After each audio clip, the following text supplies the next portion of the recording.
Bonjour à tous. Je suis très heureux de vous accueillir à cette conférence sur le stockage d'énergie.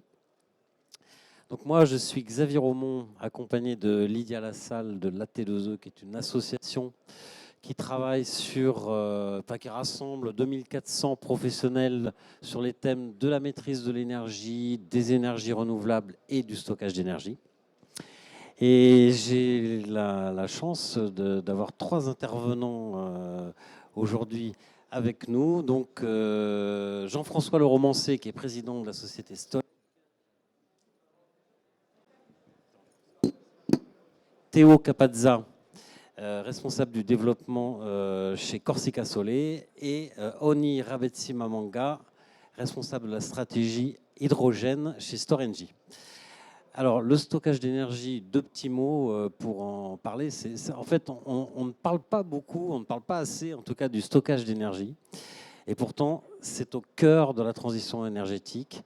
Et c'est vraiment la technologie d'avenir. Ce qu'on appelle stockage de l'énergie, c'est conserver, bien sûr, une énergie, quelle que soit sa forme. Elle peut être électrique, gazeuse, thermique, pour la réutiliser plus tard. Et le stockage d'énergie, en fait, apporte tellement de services, aussi bien côté production, côté consommation, côté réseau, que ça devient un élément indispensable aujourd'hui du panorama énergétique, et d'autant plus qu'on introduit de plus en plus dans nos mix énergétiques des énergies renouvelables qui sont par nature intermittentes et non pilotables. Donc si on a par exemple beaucoup d'énergies renouvelables qui produisent dans la journée, et si on ne stocke pas, ce sera de l'énergie entre guillemets qui est gâchée. On a tout intérêt à la stocker pour l'utiliser le soir et la nuit. Pareil pour l'équilibre des réseaux électriques. Le fait de stocker de l'énergie va permettre d'apporter une multitude de services au réseau électrique. Donc le stockage, c'est vraiment une source de flexibilité, de stabilité et de fiabilité, et qu'on est en train de redécouvrir de plus en plus. Il y a beaucoup de technologies qui existaient déjà, d'autres qui se perfectionnent, mais on les redécouvre aujourd'hui au fur et à mesure, effectivement, qu'il y a une tension sur, d'un côté, la production de l'énergie, la nécessité d'indépendance énergétique, et de l'autre côté, la nécessité d'une maîtrise de la consommation et d'équilibre de réseau qui est croissante. Donc le stockage, il va permettre, entre autres, donc cet équilibre production-consommation. Il va permettre également, de manière indirecte, à faire baisser les prix de l'énergie, à décarboner en fait notre mix énergétique, décarboner les usages et décarboner la production, parce que si on a moins, par exemple, besoin de pointes, parce qu'on les a en stockage, on va utiliser moins de moyens consommateurs en CO2. La Commission européenne, par exemple, a montré que dans un réseau où on introduit une part d'énergie renouvelable qui va au-delà de 74%, les besoins en flexibilité, et donc notamment de stockage, vont croître de manière exponentielle. Alors, juste pour une indication, pour vous montrer un peu ce développement spectaculaire du stockage d'énergie, dans le monde, aujourd'hui, on compte à peu près 380 gigawatts de stockage. Alors, ça inclut beaucoup de stockage aujourd'hui hydraulique. C'est même le moyen numéro 1 de stocker l'énergie aujourd'hui. Et ça inclut 35 gigawatts de batterie. Mais si on regarde le panorama prévu à 2030, on passe à 1000 gigawatts de stockage, dont la moitié de batterie. Donc c'est vraiment une progression spectaculaire.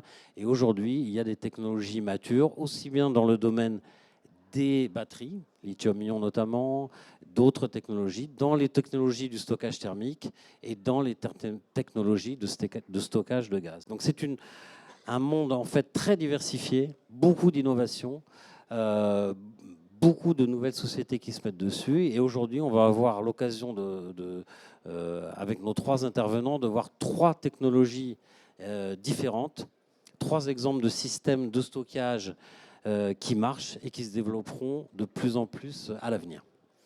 Alors, je vais passer. Alors, surtout, n'hésitez pas en fait à nous interrompre, à poser des questions. C'est quoi que ce soit que vous ne comprenez pas. On fera des questions-réponses à la fin, mais en fait, vous pouvez intervenir à tout moment et on vous passe un micro. Vous pouvez couper nos intervenants. Et donc, je vais passer tout de suite la parole à Jean-François Leromancé, président de Stolect. Merci.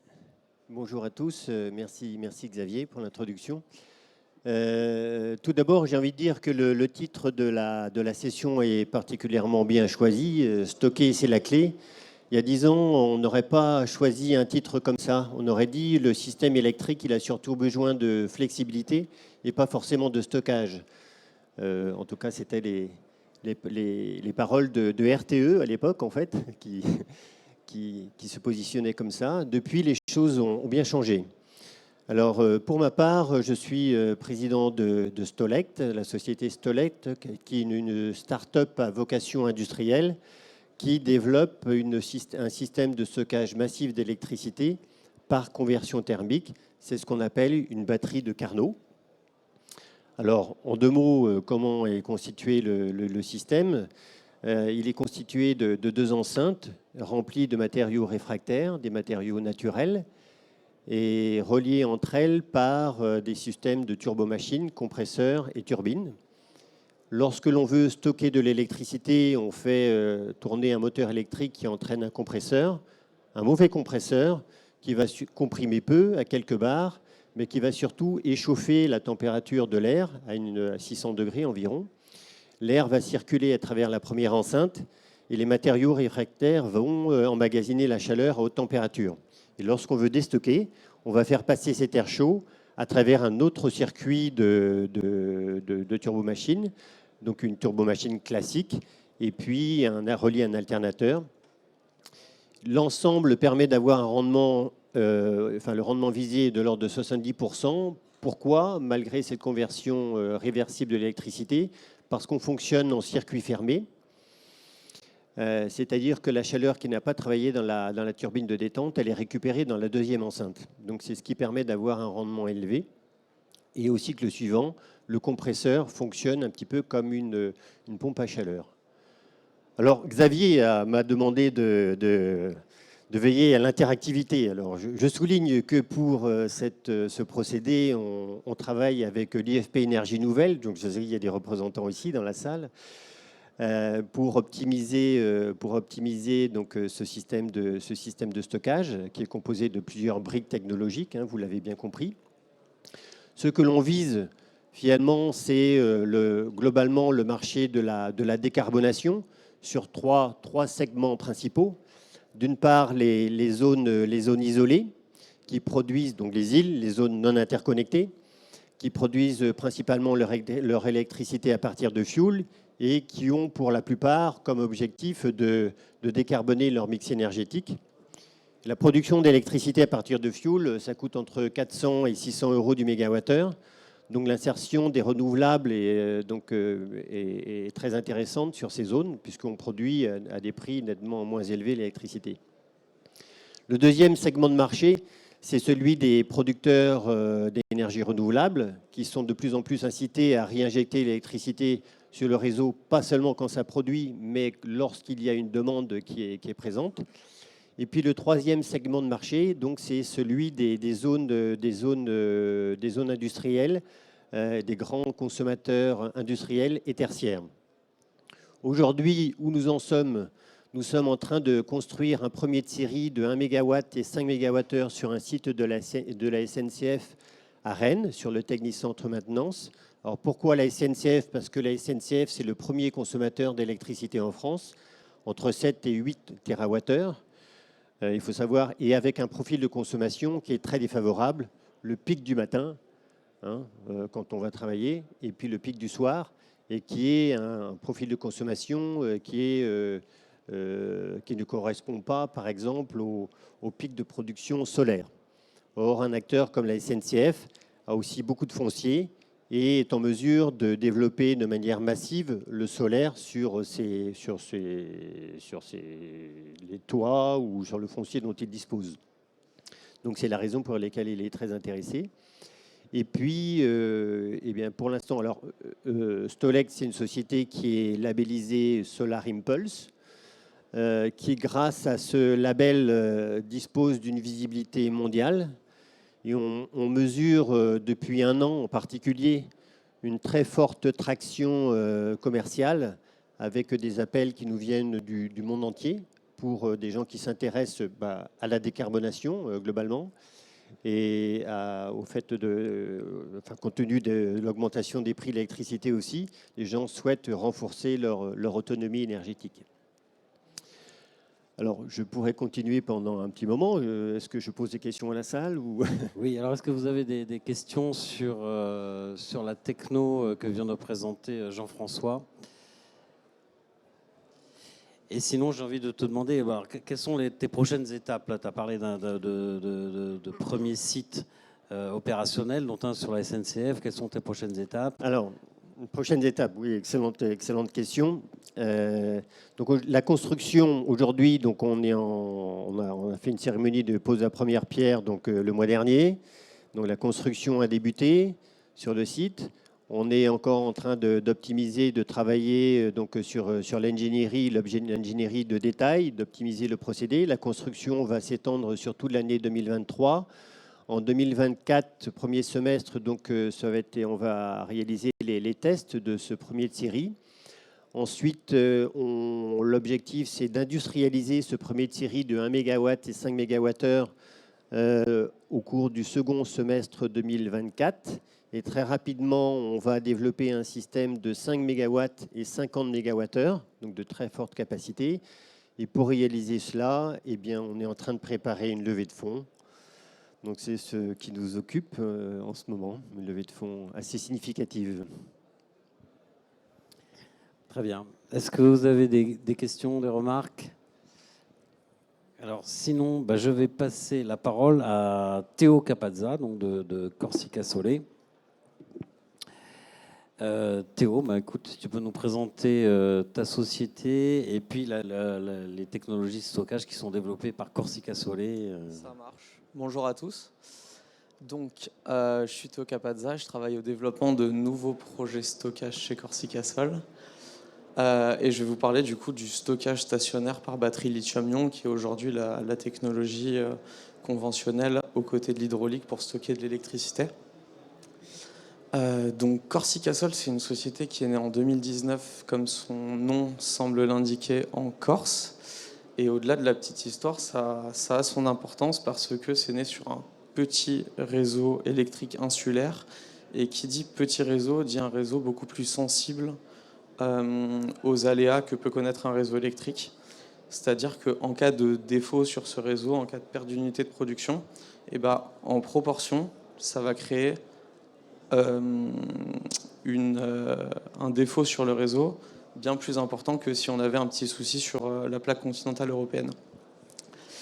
Donc la première centrale qu'on a mis en service avec des batteries chez Corsica Sole, c'était en 2015. Ça paraît vraiment être hier, c'était il y a un peu plus de 8 ans aujourd'hui, mais c'était vraiment le paléolithique au niveau des batteries stationnaires pour soutenir le réseau.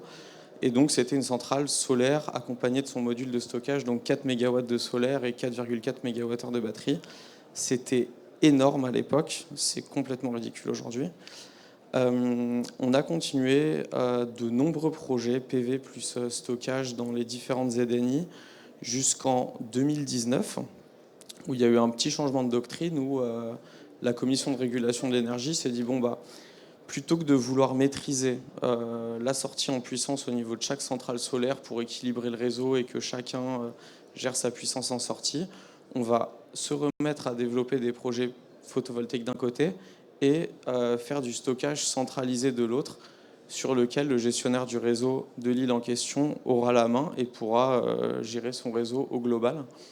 Donc sur cet appel d'offres, on a été premier lauréat avec une batterie à La Réunion, une batterie en Corse. Et donc, on a développé des batteries sur uniquement les zones non interconnectées de 2015 à 2021. On n'avait jamais mis un pied sur la plaque continentale européenne. Pourquoi ?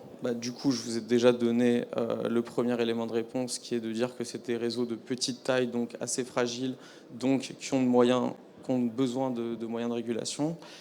La deuxième explication, tu l'avais déjà donnée, donc c'est des réseaux sur lesquels la production coûte beaucoup plus cher, émet beaucoup plus de CO2, sur lesquels il y a des enjeux de décarbonation beaucoup plus importants, en plus des notions d'indépendance énergétique. Et donc, en fait, jusqu'à assez récemment, c'est uniquement sur ces réseaux-là qu'on arrivait à tirer une valeur assez importante pour financer une batterie.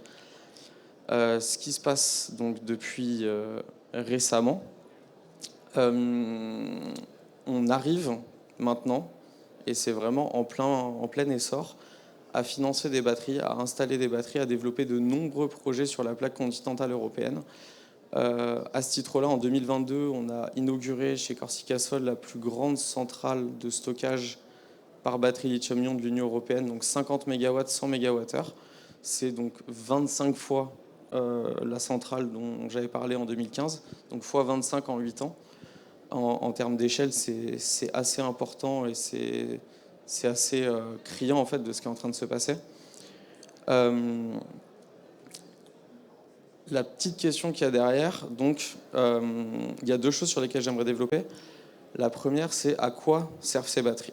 Donc, il y a effectivement, je me suis fait spoiler un petit peu sur les besoins de flexibilité.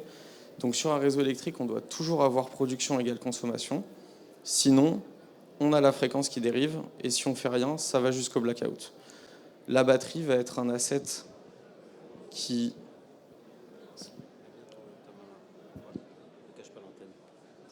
Ok, pardon.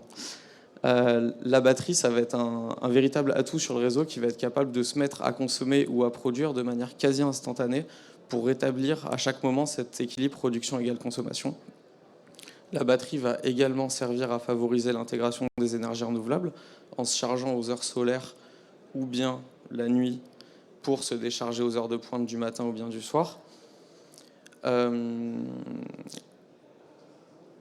Et la question qui nous reste à parcourir, c'est donc pourquoi est-ce qu'aujourd'hui, il y a tout un tas de batteries qui arrivent. Pourquoi est-ce que ça a commencé en fait en 2014-2015 dans les ZNI et pourquoi est-ce qu'il a fallu attendre 2021, 2022, 2023 pour avoir un essor sur la plaque continentale européenne?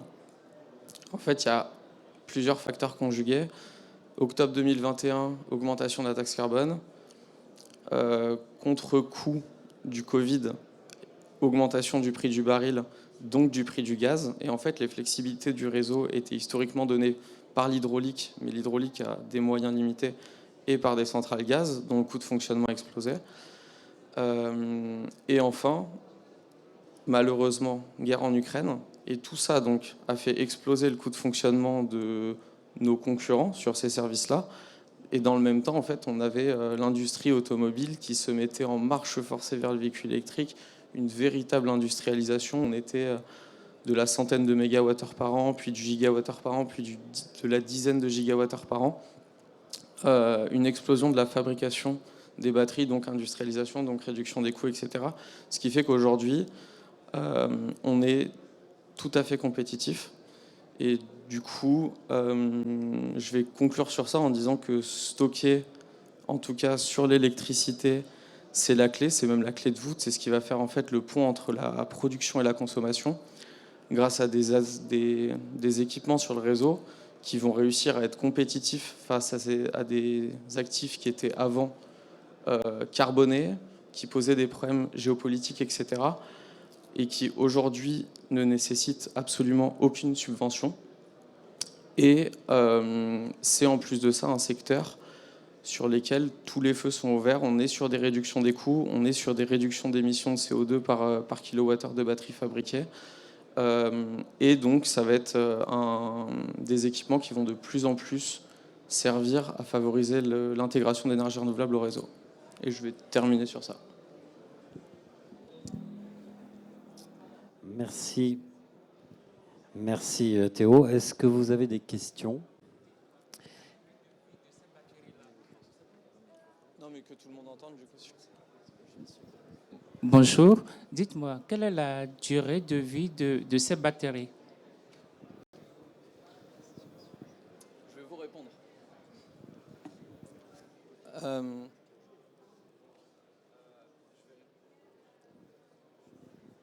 Vous me l'avez déjà dit, désolé. C'est bon, merci. Donc je vais vous répondre précisément sur les batteries lithium-ion, stockage stationnaire, etc. Aujourd'hui, quand je commande des batteries, j'ai des garanties de 15 ans à hauteur d'un cycle par jour. Donc en fait, j'ai des garanties sur 5500 cycles. Et en fait, c'est encore mieux quand j'achète ma machine à laver, elle est garantie 5 ans.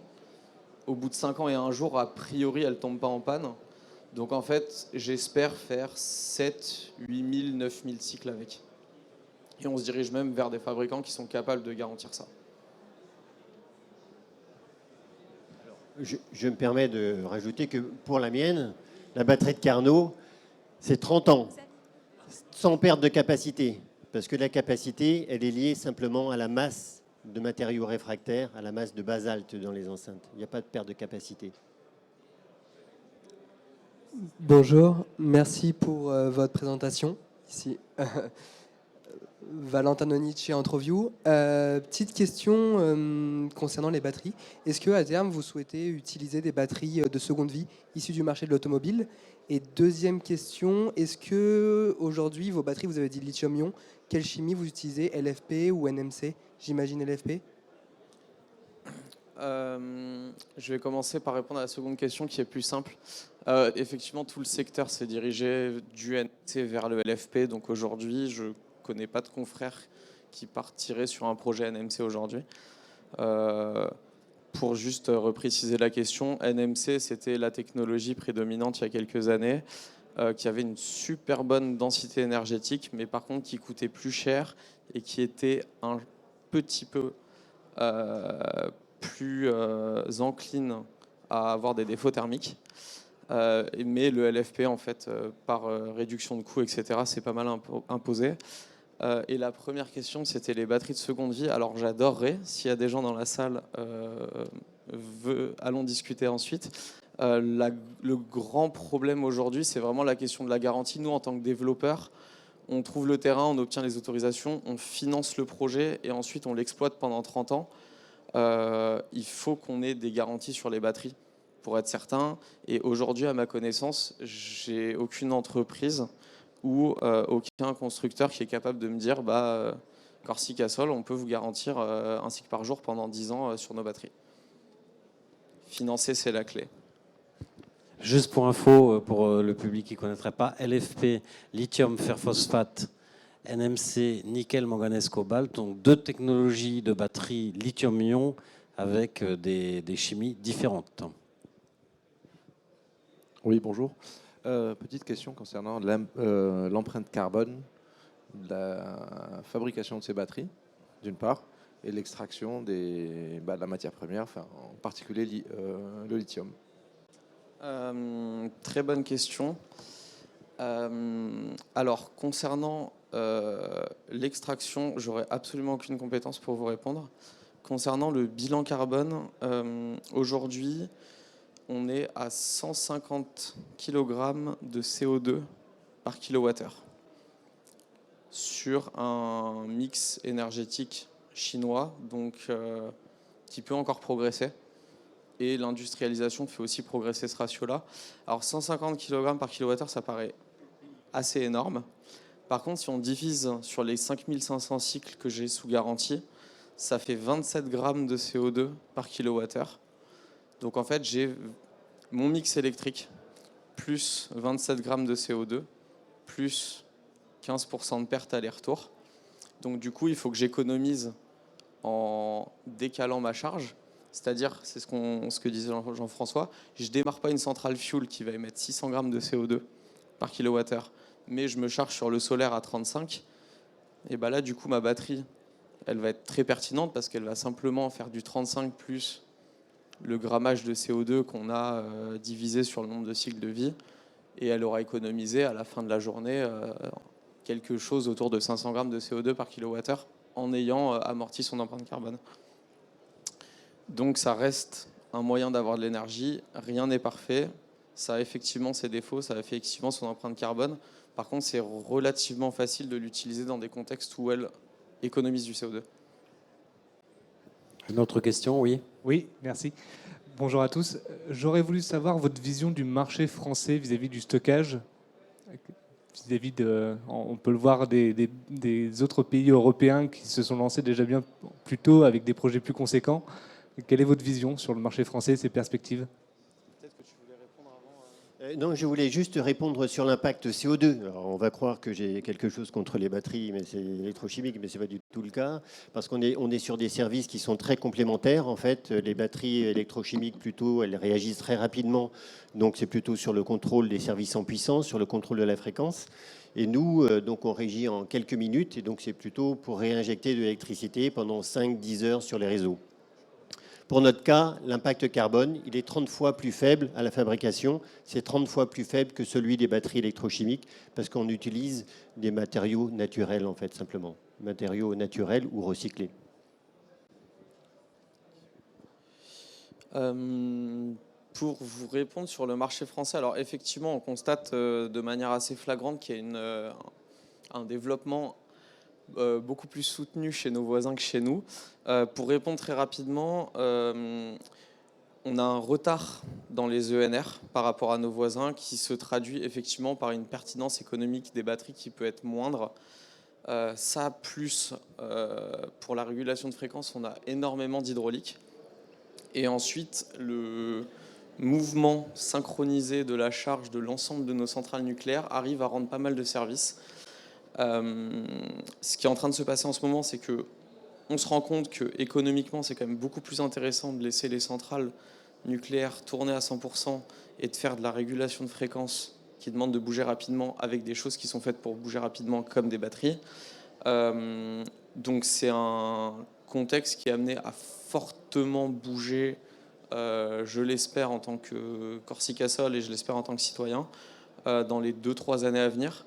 Par contre, on avait moins de besoins à la base, donc on est un peu à la bourre. Oui, merci. Jean-François, encore un mot rapide, après on passera quand même à Storengy. Oui, juste concernant le marché du stockage. Effectivement, aujourd'hui, on pense beaucoup aux batteries et puis donc à la réserve qui sont positionnées sur la réserve primaire, en fait, qui sont valorisées sur la réserve primaire. Concernant l'intégration des énergies renouvelables, c'est vraiment autre chose. C'est vraiment autre chose, c'est pas le contrôle de fréquence, c'est vraiment avoir la capacité et à déstocker pendant 5 à 10 heures. C'est ça l'enjeu en fait pour RTE par exemple, c'est savoir réinjecter au-delà de 6 heures pour RTE. Et pour nous, le marché du stockage, c'est pas le contrôle fréquence, c'est vraiment celui de la décarbonisation en fait, y compris sur les sites industriels, enfin sur les sites industriels importants qui consomment beaucoup d'électricité. Merci. Alors juste pour confirmer ce que disait monsieur, je signale qu'en termes de batterie, nous en avons environ 500 mégawatts en France aujourd'hui, hein, ça va monter très vite, alors qu'en Allemagne, on est à près de 4 gigas, dont beaucoup dans le résidentiel, hein, et en Angleterre, pareil. Voilà, donc effectivement, je confirme que nous sommes en retard, qu'il y a quelques freins réglementaires et que les acteurs et la T2E participent à vouloir faire bouger les choses pour que la France aille plus rapidement sur les ENR et sur le stockage d'énergie, sous toutes ses formes. Et maintenant, je donne la parole donc à Oni de Storengy pour nous présenter votre activité et puis votre développement et vos projets. Merci Xavier. Donc, bonjour à tous. Donc, je suis Oni Rabetsi-Mamanga. Je travaille chez Storengy. Je vais vous présenter un petit peu ce que c'est, parce que nous, le stockage aussi, on connaît bien. On est le premier opérateur de stockage de gaz aujourd'hui en France. On opère et on exploite 14 stockages souterrains de gaz naturel. Aujourd'hui, la France a la chance d'avoir ce réseau de gaz et ces infrastructures de stockage qui permettent de stocker un quart de la consommation française. Donc c'est important, on l'a vu dans les précédents, sur les précédents mois, l'année qui est passée, il y a eu énormément de pression pour que les stockages soient au rendez-vous, pour que vous puissiez être assurés de votre sécurité d'approvisionnement et que vous puissiez consommer du gaz normalement. Donc ça, c'est notre activité, ce qu'on fait depuis 60 ans.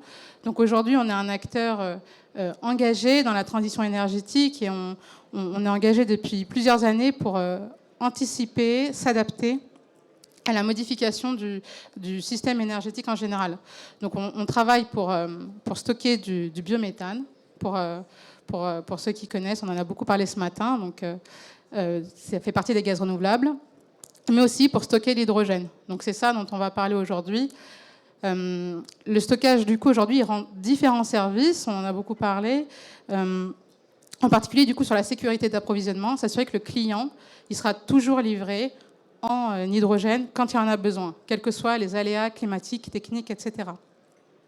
Comme on a parlé du système électrique avec mes collègues, je vais un petit peu continuer sur le sujet.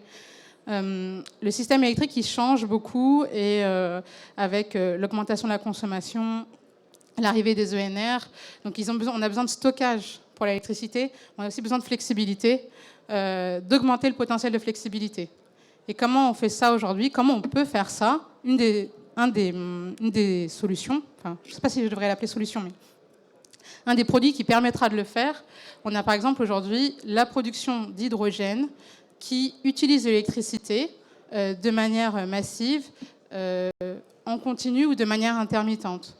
Ce qui est intéressant avec ces électrolyseurs, c'est que donc, ça consomme beaucoup pendant un nombre d'heures important, et surtout, ça peut s'arrêter techniquement quand le réseau il en aura besoin. Et ça, c'est vraiment aujourd'hui un point important, c'est de se dire, pour gérer la demande en électricité, il y a différents moyens, et il y a la baisse de son consommation. Donc on a besoin d'avoir des objets qui peuvent s'effacer facilement comme ça sur le réseau, et du coup être flexibles. En soi, on se dit, l'électrolyseur, il peut s'effacer techniquement, il n'y a pas de problème. Mais est-ce qu'il a intérêt à le faire? L'hydrogène, on est sur une filière qui démarre avec un certain nombre d'incertitudes. On ne va pas en plus rajouter l'incertitude du réseau électrique qui va lui dire « arrête-toi si tu peux ». Donc du coup, c'est là que le stockage d'hydrogène intervient pour dire bah, « tu peux t'arrêter, toi électrolyseur, parce que tu es associé à un stockage d'hydrogène et ça te permettra de continuer à livrer tous tes clients sans problème, du coup en continu. Parce que les clients, aujourd'hui les futurs clients d'hydrogène, ils ont besoin d'être livrés en continu. Sinon, ils ne vont pas changer d'approvisionnement comme ça. Qui va dire « j'accepte d'acheter l'hydrogène si je suis livré de temps en temps ». Non, on veut la continuité dans la livraison. Et c'est ça que ça va apporter. Ça va permettre de développer tout le potentiel de flexibilité des électrolyseurs. Et c'est ça qui, aujourd'hui, est intéressant. Donc, ce qu'on se dit, c'est... du coup, c'est ça. Donc, pour le faire de manière assez concrète, donc on se prépare depuis plusieurs années, ce que je vous disais. On a un projet dans la région, dans l'Ain, pas très loin d'ici, donc qui a démarré en 2020. Et l'objectif, c'est de tester le stockage d'hydrogène. L'intérêt pour nous, c'est d'adapter surtout nos pratiques opérationnelles, parce qu'on va stocker l'hydrogène un peu différemment de ce qu'on stocke le gaz naturel, c'est-à-dire avec une fréquence un peu plus rapide. On va injecter, faire des cyclages un peu plus rapide que ce qu'on peut faire pour le gaz naturel. Donc on a besoin de travailler sur nos pratiques opérationnelles, et donc c'est ce qu'on teste aujourd'hui dans l'Inde, sur le site d'Étré. Donc ça s'appelle le projet Hipster. On va stocker 2 à 3 tonnes d'hydrogène. Là, d'ici la fin de l'année, en fait, le projet est en construction aujourd'hui. C'est un projet, c'est un peu un projet en avant-première quand même. En Europe, il y a un projet, je crois, de Gazuni qui a été fait. L'idée, c'est pas de se dire on croit au stockage d'hydrogène en cavité saline parce que ça existe dans le monde déjà. Mais maintenant, c'est vraiment comment on va l'opérer pour qu'il soit adapté pour le marché de l'hydrogène tel qu'il est en train d'être développé aujourd'hui. Donc on a besoin d'avoir des cyclages rapides, de s'assurer que le sous-sol va bien réagir pour nous, qu'on puisse adapter nos pratiques opérationnelles. Voilà. J'étais un peu rapide, mais j'espère que c'était clair. Non, merci beaucoup, c'était très clair. Est-ce que vous avez des questions pour Storengy? Oui, monsieur. Merci. Ce sera une question pour tous les trois. Pour chacune de vos technologies, quel est l'impact sur le coût de l'énergie, sur le fameux LCOE? Alors, pour l'hydrogène, la majorité du coût, c'est l'électricité. Donc l'idée, c'est que les infrastructures, transport et stockage n'excèdent pas 10% du coût total. Alors, on aurait tendance à parler de LCOS pour le stockage et pas de LCOE. Donc nous, on n'impacte pas le LCOE. En revanche, on parle de LCOS. Et le LCOS, c'est propre à chaque cas d'application, au nombre de cycles. C'est vraiment très variable, les LCOS. En fait, si vous regardez, par exemple, les données classiquement celles qui sont fournies par la Banque Lazare, en fait, qui donne des données de LCOS, des valorisations d'une même technologie de stockage en fonction du cas d'application. On a simplifié ici, mais les cas d'utilisation du stockage, ils sont multiples. Le LCOS, il peut varier de 150 €, 50 € à plusieurs milliers d'euros, selon le cas d'application. Donc un LCOS, ça se regarde très précisément sur votre cas d'application. Je ne réponds pas à votre question, mais c'était... Bon.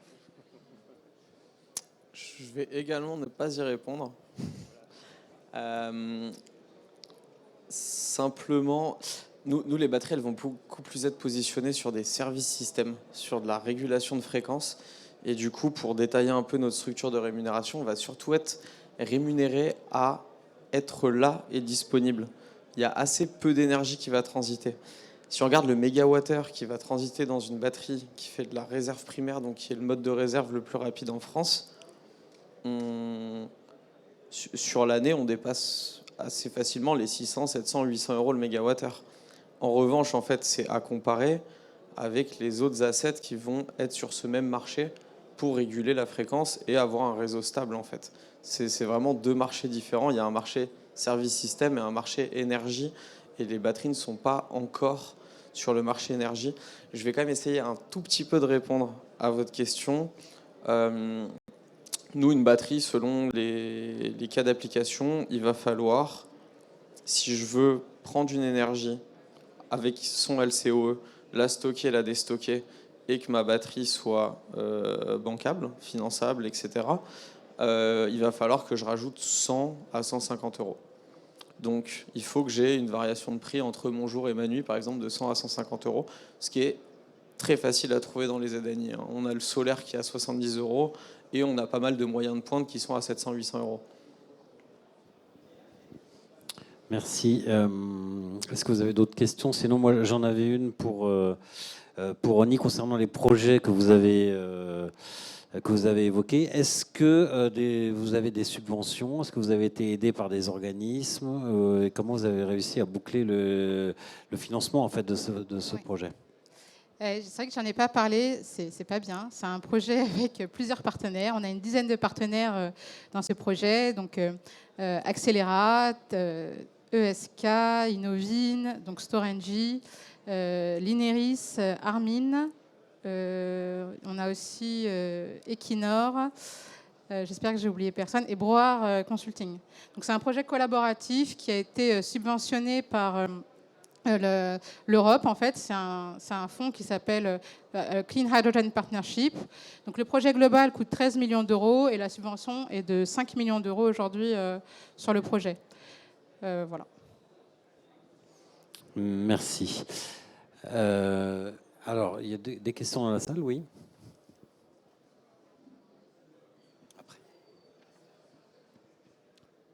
Bonjour à tous. J'ai une question pour Stolex. Je voulais comprendre quel était l'avantage en fait de votre technologie par rapport à des batteries lithium-ion. Et ma deuxième question était comment allez-vous les valoriser? Donc, c'est-à-dire, est-ce qu'il y a une stratégie de revenus type FCR, etc. Alors, l'avantage, il y en a plusieurs. Le premier avantage, c'est le faible impact carbone à la fabrication, l'absence d'utilisation de matériaux critiques. Donc, on répond à des enjeux de souveraineté. Ça, c'est très important. Aucun risque, pas de risque d'incendie. Les matériaux ont un impact neutre sur l'environnement. On peut se localiser partout, pas de contraintes d'implantation, comme les STEP, les stations de transfert d'énergie par pompage qui sont dans des montagnes. Nous, on peut se construire en ville. On utilise de la roche, des machines tournantes et de l'air. Aucun risque. Après, le plan de déploiement. Donc aujourd'hui, on travaille en collaboration avec la SNCF. L'idée, c'est de vendre quelques systèmes dans un premier temps, du 1 MW et du 5 MW. Et puis ensuite, dans un deuxième temps, l'idée, c'est avec l'un de nos actionnaires qui est le groupe RN Group, que vous connaissez probablement, c'est de déployer des sociétés de projet et de faire des PPA. Merci. Monsieur? Bonjour, moi j'avais une question plutôt d'un point de vue d'étudiant en chimie des matériaux, où il y a... Là, vous avez beaucoup présenté des choses, ça va pas du tout être une question technique, ne vous inquiétez pas. C'est surtout une question sur là, vous nous avez présenté en fait beaucoup de projets de déploiement de technologie. Et moi, je serais curieux de savoir si vous êtes encore aussi dans des phases où vous recherchez, où vous dites qu'il y a encore une technologie un peu de rupture ou quelque chose de nouveau qui peut arriver sur le marché, qui va être complémentaire ou qui en tout cas va apporter une solution. Par exemple, moi je pense que le lithium, il y a des questions de criticité du matériau qui peuvent émerger à l'avenir. Et du coup, est-ce que vous êtes aussi en attente et vigilant par rapport à ça, sur ces enjeux-là? Oui, tu peux répondre, Théo. C'est une très bonne question. En première approche, je dirais qu'en tant que développeur de projet, en fait, ça rejoint un petit peu la question de tout à l'heure et des batteries de seconde vie indirectement. Nous, pour sortir un projet, il faut qu'on le finance, il faut qu'il passe en audit, il faut qu'on ait des garanties sur la technologie. Donc en fait, pour la petite histoire, chez Corsica Sol, on a aussi une cellule qui travaille sur de l'hydrogène, mais du coup qui est vraiment dédiée à l'innovation, qui fait du prototypage, etc., pour être bien positionné le jour où on trouve un bon business model. En revanche, sur le stockage stationnaire batterie lithium-ion, on a un rôle beaucoup plus traditionnel en fait. Ensuite, on a toujours un travail de veille qui est fait pour être au courant de ce qui peut arriver. Et à vrai dire aussi, le plus grand danger pour nos projets aujourd'hui, c'est une technologie de rupture qui arrive demain 2 fois moins cher et qui arrive à nous chasser complètement des marchés. C'est un peu ce que vivent les centrales gaz en ce moment. Elles l'ont vu venir, je pense, mais elles auraient aussi pu avoir quelque chose de beaucoup plus disruptif. Voilà. Alors, il y a quand même beaucoup de recherches en fait sur les batteries, c'est évident. Il y a beaucoup d'améliorations sur le lithium-ion. Enfin, comprendre, hein, sur la sécurité, la performance et le coût. Donc, c'est déjà pas mal pour assurer une certaine transition. Mais après, il y a plein de labos de recherche qui travaillent sur le sodium, notamment. Donc, il y a des batteries sodium-ion qui commencent à exister. Après, on cherche le solid state lithium pour assurer plus de sécurité, le lithium air.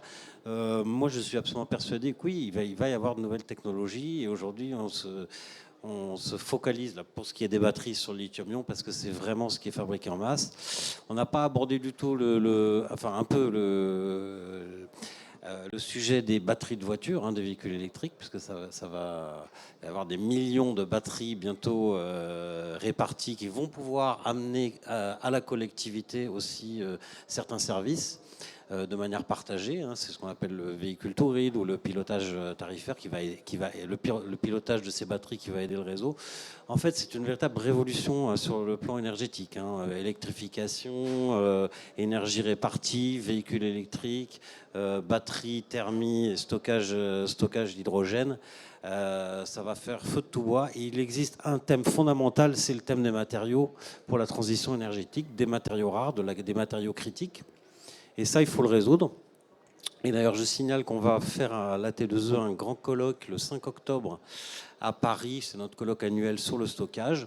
Donc, venez nombreux. On mettra l'accent, effectivement, sur le développement des projets de toutes les technos, en France comme en Europe.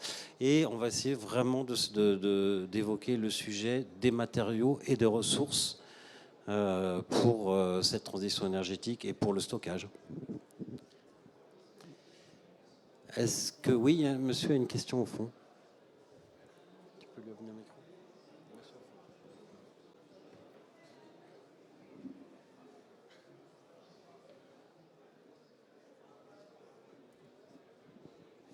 Oui, bonjour. Ce serait du coup pour une question à Storengy.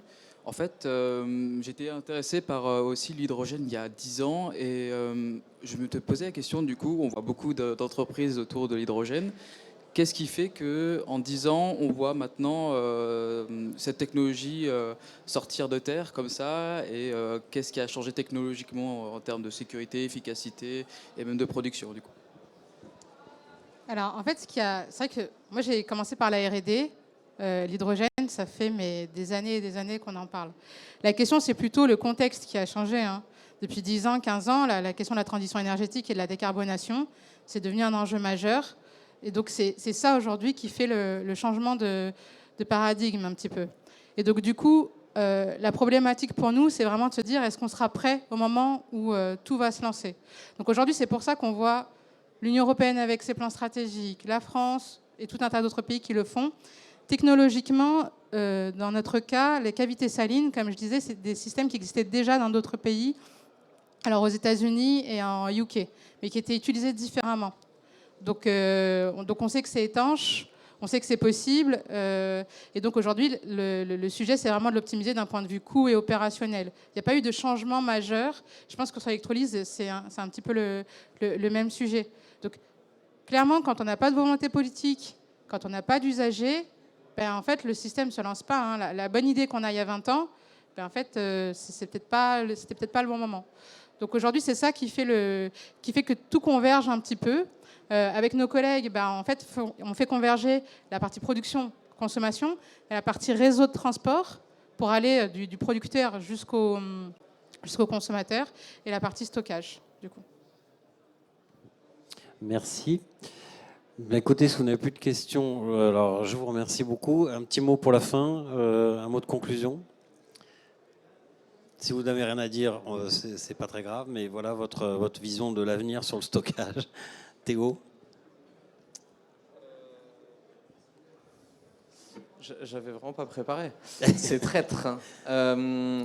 Non, en fait, pour communiquer quelque chose, je suis très enthousiasmé de travailler dans ce secteur-là qui est en pleine évolution, en plein boom, et où se retrouvent en fait tout un tas de questions. Il y a la question des matériaux, il y a la question de l'énergie qui structurellement est globale. On l'a vu, des questions géopolitiques qui changent tout un marché et qui font émerger des solutions. Donc ce sera mon mot de la fin en vous remerciant d'être venu également. Merci. Jean-François?